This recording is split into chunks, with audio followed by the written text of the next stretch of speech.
of that custom. Few people even think to inquire about the ultimate symbolism of the chalice and wine sacrament, believing that it comes simply from some gospel entry relating to the Last Supper. Well, it's the significance of the perpetual blood of Jesus. How is the blood of Jesus, or anyone else for that matter, perpetuated? It is perpetuated through family and lineage. So why was it that the church authorities elected to ignore the bloodline significance of the Grail sacrament? They kept the sacrament. Why was it they went so far as to denounce Grail lore and Grail symbolism as heretical? The fact is that every government and every church teaches the form of history or dogma most conducive to its own vested interest. In this regard we're all conditioned to receiving the very selective form of teaching. We are taught what we're supposed to know, and we are told what we're supposed to believe. But for the most part we learn both political and religious history by way of national or clerical propaganda, and this often becomes absolute dogma, teachings which may not be challenged for fear of reprisals.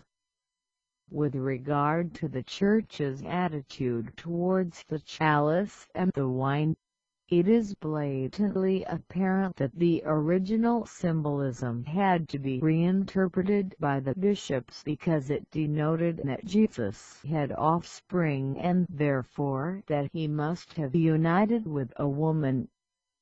But it was not only sacraments and customary ritual that were reinterpreted because of this.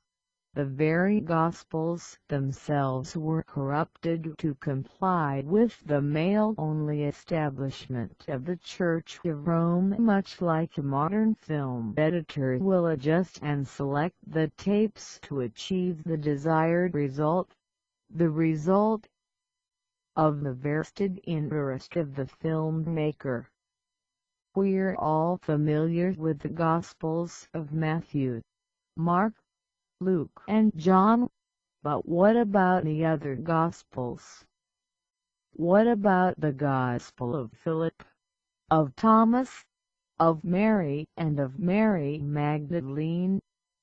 What of all the numerous Gospels and Acts and Epistles that were not approved by the church councils when the New Testament was collated? Why were they excluded when the choices were made? There were actually two main criteria for selection of Gospels for the New Testament.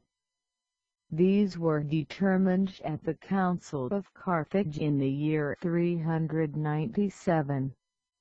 The first criterion was that the New Testament must be written in the names of Jesus' own apostles. Mark was not an apostle of Jesus, as far as we know, nor was Luke. They were colleagues of the later St. Paul. Thomas, on the other hand, was one of the original 12, and yet the Gospel in his name was excluded. Not only that, but along with numerous other Gospels and texts it was destined and sentenced to be destroyed. And so throughout the medieval world, Thomas and numerous other unapproved books were buried and hidden in the 5th century. Only in recent times have some of these manuscripts been unearthed, with the greatest find being at Nag Hammadi in Egypt in 1945, 1,500 years after the burial of these documents. Although these books weren't rediscovered until this present century, they were used openly by the early Christians. Certain of them, including the Gospels mentioned, along with the Gospel of Truth, the Gospel of the Egyptians and others, were actually mentioned in writings by early churchmen.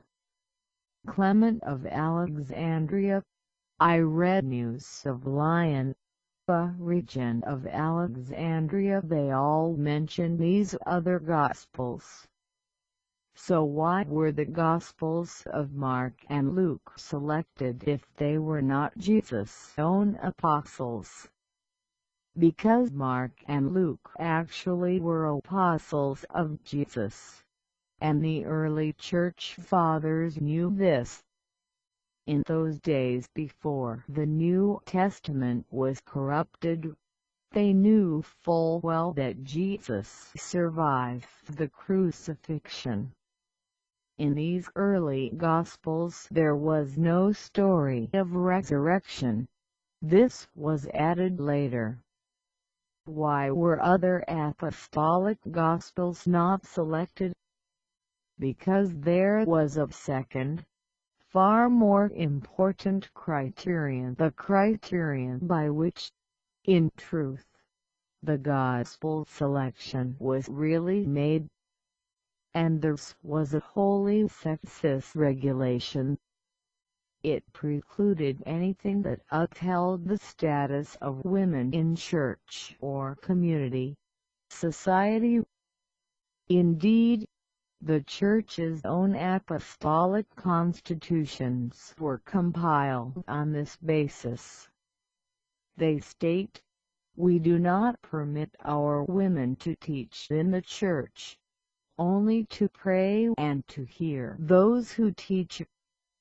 Our Master